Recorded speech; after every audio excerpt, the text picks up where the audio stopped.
Saludos, les damos la bienvenida a este espacio donde compartimos información valiosa para tu bienestar. Soy la licenciada Linda Alvarado Seda, educadora en salud pública destacada en el Centro de Salud Integral en Naranjito. Hoy vamos a conversar sobre un tema vital, la hipertensión arterial, un problema de salud que afecta a millones de personas y que muchas veces no presenta síntomas, por lo que le llaman el asesino silencioso. Hoy me acompaña la doctora Iberis Burgos, director médico asociado de Salud Integral en La Montaña. Sabemos, doctora, que muchas personas viven con hipertensión sin darse cuenta, así que comenzar por entenderla es fundamental. ¿Qué es la hipertensión y por qué es un problema de salud pública?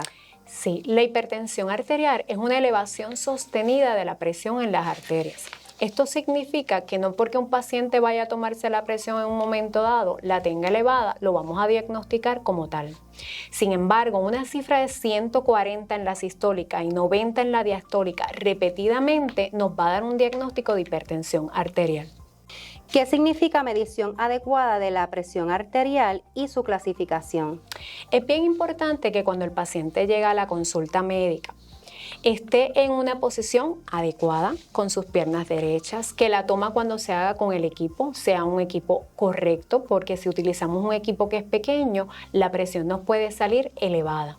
Igualmente que ese paciente, si llega caminando, uno lo deje descansando algunos minutos para que pueda reposar y entonces podamos realmente confiar en esa presión arterial.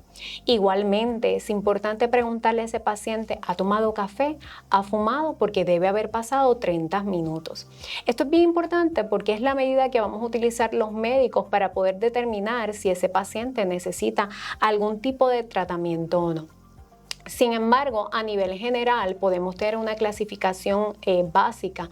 Cuando hablamos de 120-80, pues eso es lo idóneo, ¿verdad? Que todo paciente que tenga menos de 120-80. Menos de 120-80. Correcto. Cuando ya empezamos a tener cifras como 120 hasta 129 con un 80, ya está un poquito elevado. Sin embargo, estamos en 130 hasta 139 con más de 80, ya hablamos en un estadio 1. Mayor de 140, 90, hablamos de un estadio 2 y así sucesivamente vamos a ir clasificando esa hipertensión arterial. ¿Y cuántas medidas deben realizarle al paciente para entonces poder diagnosticar que en efecto tiene hipertensión? La recomendación que nosotros damos en la oficina, siempre le decimos a la enfermera, mira, me la vas a tomar hasta un máximo de 3 veces. Sin embargo, no necesariamente porque el paciente cuando llegue a la oficina y le toman esas 3 presiones y están elevadas, yo lo voy a diagnosticar. Yo llevo un registro que normalmente puede durar de 7 a 10 días, donde aconsejamos a ese paciente que se tome esa presión arterial en la mañana, en la tarde, en reposo, para entonces que luego acuda a su médico a poder evaluar y finalmente decir, mire, usted si padece de alta presión, tenemos que tomar medidas en este asunto. Y eso es importante mencionarlo, doctora, porque muchos pacientes puede ser que la visita al médico le cause estrés o vengan subiendo las escaleras o subiendo una cuesta o corriendo porque lo llamaron y quieren llegar a la oficina, le toman los vitales y sale con una presión en 138 sobre 81, un ejemplo. Correcto, eso es lo que le conocemos como el efecto de la bata blanca. Por eso es que entran ustedes y es bien importante las educativas que ustedes le dan.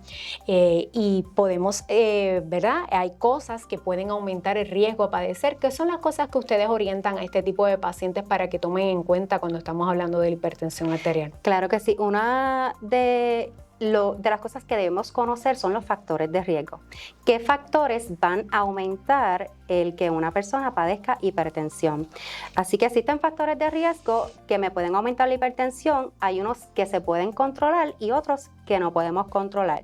Dentro de los que no se pueden controlar está la edad, el sexo, la etnia, el historial familiar, ¿verdad? Si hay alguien en nuestra familia que padece hipertensión, eso es importante conocerlo. Si padece de enfermedad crónica del riñón o obstrucción por apnea de sueño. Los que sí podemos controlar, que podemos hacer cambios en nuestro estilo de vida para que entonces estos factores puedan eliminarse o disminuir ese riesgo de padecer hipertensión, está el fumar y la exposición de humo de segunda mano, personas que padecen de diabetes, colesterol alto, sobrepeso u obesidad, personas que lleven alimentación poco saludable, que sea alta en sodio y alta en grasas saturadas, estrés crónico, estrés pasamos todos los días, sin embargo, cuando hablamos de un estrés crónico que es constante y es todo el tiempo. Si la persona hace o no hace actividad física, son factores de riesgo que nos pueden predisponer a padecer hipertensión. Y cuando ya finalmente logramos diagnosticar a este paciente con hipertensión arterial, ¿qué recomendaciones le damos de entrada a ese paciente para que comience a manejar su condición? Bien importante, trabajamos con el paciente lo que son medidas preventivas en el caso de aquellos que no padecen hipertensión, ¿verdad? Y que tienen algún factor de riesgo que deben modificar. Así que trabajamos y desarrollamos intervenciones educativas centradas en ese paciente, basadas en las necesidades de ese paciente y bien importante, estas intervenciones educativas son basadas en evidencia. Así que siempre recomendamos y trabajamos lo que es la importancia de seguir una alimentación saludable que sea baja en sodio y baja en grasas. En el caso del sodio, por lo menos que sea de 1.500 miligramos al día, menos de 1.500 miligramos al día, consumir más frutas, más vegetales, ¿verdad? Alimentos que nos aporten nutrientes, vitaminas, minerales que el cuerpo necesita para funcionar óptimamente. Bien importante también, fomentamos la actividad física regular, movernos más, así que permanecer menos tiempo sentado o acostado, por lo menos que sean 150 minutos a la semana, que se pueden distribuir como la persona, ¿verdad?, mejor le parezca según su agenda, que sean de intensidad moderada como caminar, nadar o bailar. Así que yo les digo que los quehaceres del hogar cuentan, y más si usted pone una musiquita y se pone a bailar, pues usted está haciendo actividad física. Lavar ventanas, lavar el carro, hacer jardinería, así que muchas cosas que podemos adaptar depende de la necesidad del paciente. Es importante también incorporar actividades de fortalecimiento muscular, por lo menos 2 veces en semana para obtener más beneficios a la salud, evitar o limitar el consumo de alcohol, no fumar y no estar expuesto a humo de segunda mano. Así que si en su casa vive alguien que fuma, es bien importante que usted pueda hablar, ¿verdad?, si usted está en riesgo de desarrollar esta u otras condiciones, para que entonces lo haga afuera o lo haga en otro lugar que no esté cerca de usted. Manejar el estrés y tener un sueño adecuado. Y cuando hablamos de sueño adecuado es que debemos dormir entre 7 a 9 horas. Que eso es importante. Personas que padecen de condiciones crónicas como la diabetes y colesterol alto, es importante mantenerlas en control, así que trabajamos lo que es el control y manejo de estas condiciones y educamos sobre la importancia de monitorear sus niveles de presión arterial, cuáles son esos niveles de presión arterial adecuados y la importancia de llevar un registro para que entonces el médico pueda ver y ajustar el tratamiento de ser necesario. Y si hay tratamiento, ayudamos al paciente a que pueda comprender sus medicamentos y pueda obtener una mejor adherencia al tratamiento. Doctora, cuando se detecta la hipertensión, ¿qué pasos iniciales debe seguir el clínico? Sí, lo primero que tenemos que hacer es confirmar esa hipertensión. Por eso ese registro de presiones es sumamente importante.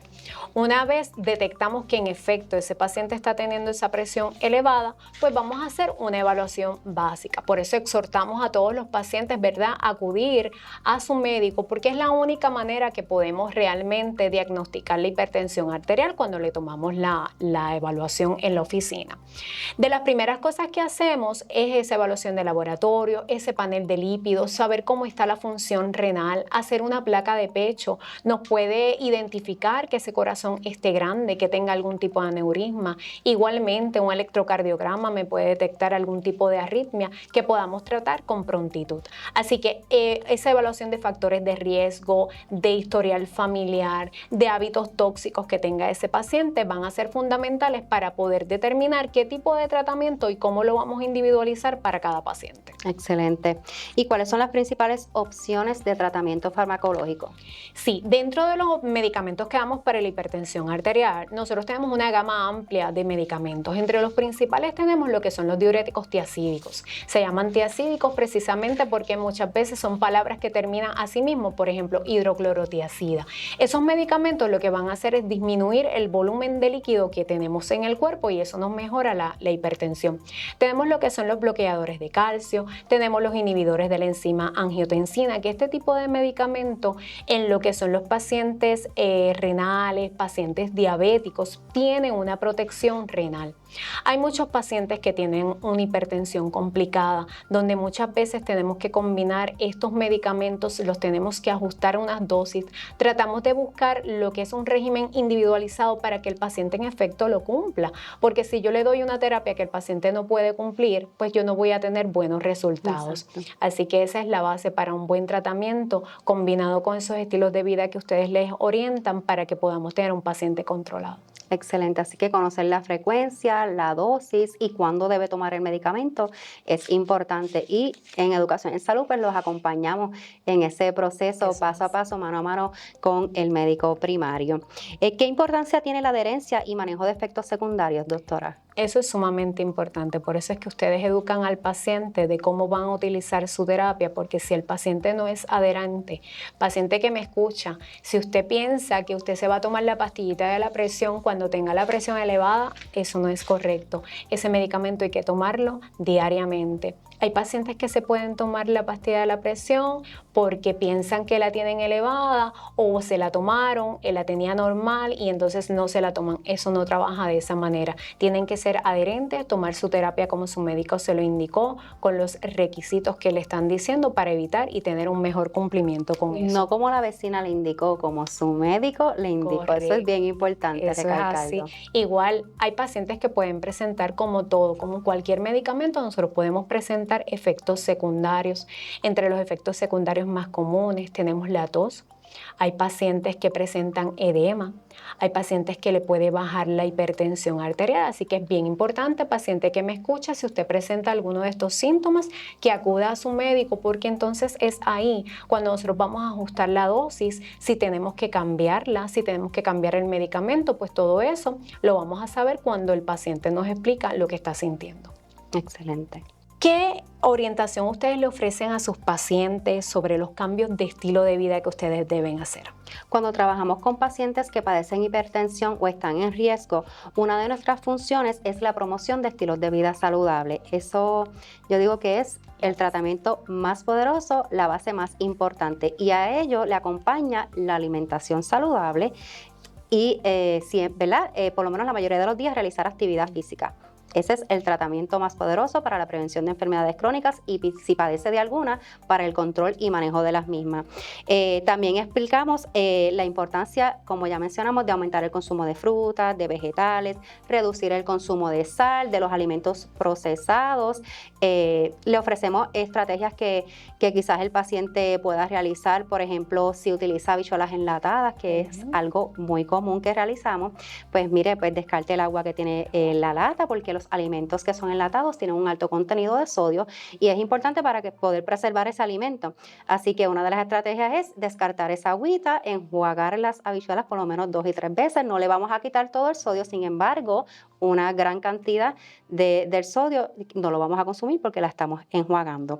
Otra de las cosas que orientamos, bien importante, es promover, evitar el tabaco, limitar o eliminar por completo el consumo de alcohol, evitar fármacos que aumenten la presión como algunos descongestionantes y el exceso de cafeína. Así que todo eso forma parte de lo que es llevar un estilo de vida saludable. Sí, eso es bien importante porque hay muchos pacientes que acuden a la farmacia y compran cualquier medicamento y realmente pueden tener complicaciones. Así que siempre que usted vaya a tomar algún medicamento, consúltelo con su médico. ¿Qué complicaciones asociadas a la hipertensión debemos vigilar, doctora?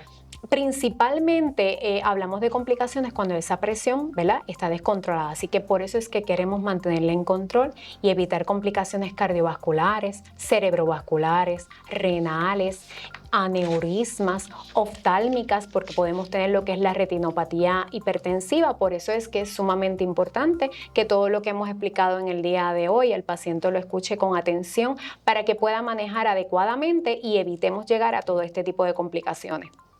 Y cuando ese numerito que representa una crisis hipertensa, aquellos pacientes que se monitorean en su casa, ¿cuándo es que deben acudir al médico o acudir a una sala de emergencias? Yo siempre le digo más de 160-90. Lo que pasa es que eso es una cifra bien individualizada porque va a depender de cómo corren las presiones de ese paciente. Igualmente, si el paciente presenta algún tipo de sintomatología, dificultad respiratoria, dolor de pecho, mareo, dolor de cabeza, van a ser unos signos de alarma. Importante conocerlo para que el paciente sepa qué acción debe tomar cuando se esté monitoreando la presión arterial en su casa. Correcto. Y a modo general, ¿qué recomendaciones podríamos darle a todos los pacientes que nos están escuchando para ese control y manejo de la condición de la hipertensión? Claro que sí. En nuestras intervenciones fomentamos mucho el monitoreo de la presión arterial. Como ya mencionamos, esto es importante para conocer cómo usted está, si está bien, si el tratamiento le está beneficiando, si tiene que hacer algún cambio de estilo de vida, si tiene que reforzar algún cambio de estilo de vida que ya esté realizando. Es importante ese monitoreo y que usted pueda registrar, ¿verdad? Y llevar un registro y llevárselo a su médico, para que entonces evalúe cómo se comporta su presión arterial en su casa y de ahí puede entonces el médico tomar una decisión que le beneficie en cuanto a si debe ajustar el tratamiento o debe cambiar el tratamiento porque tiene algún efecto secundario y demás. Bien importante mantener un peso saludable, controlar las porciones de la comida, la clave está en la cantidad para que no entre demasiado sodio, digo yo, a nuestro cuerpo, así que es importante utilizar alimentos frescos para condimentar como cebolla, ajo, pimiento. Realizar actividad física regularmente, la mayoría de los días, por lo menos 30 minutos al día hasta completar los 150 minutos semanales, seguir el plan de tratamiento y no suspender medicamentos sin indicación médica. Esto es importantísimo. Visitar al médico regularmente, o sea que usted padece una condición crónica y para prevención también es importante que visitemos a nuestro médico para conocer esos números saludables, para conocer cómo estamos y si tenemos que hacer un cambio, poder detectar a tiempo y en el caso de pacientes que padecen hipertensión, detectar alguna que otra complicación a tiempo para que entonces la cosa pues no se ponga grave. Eso es así. En resumen, estamos para educar, acompañar y apoyar al paciente en cada paso para que puedan tomar decisiones informadas sobre su salud y bienestar. Muchas gracias por acompañarnos. Queremos recordarles que en Salud Integral en la Montaña contamos con profesionales altamente capacitados desde médicos primarios y educadores en salud hasta cardiólogos y más especialistas. Para más información se pueden comunicar al 787-869-5900. Salud Integral en la Montaña. Una familia cuidando por tu salud.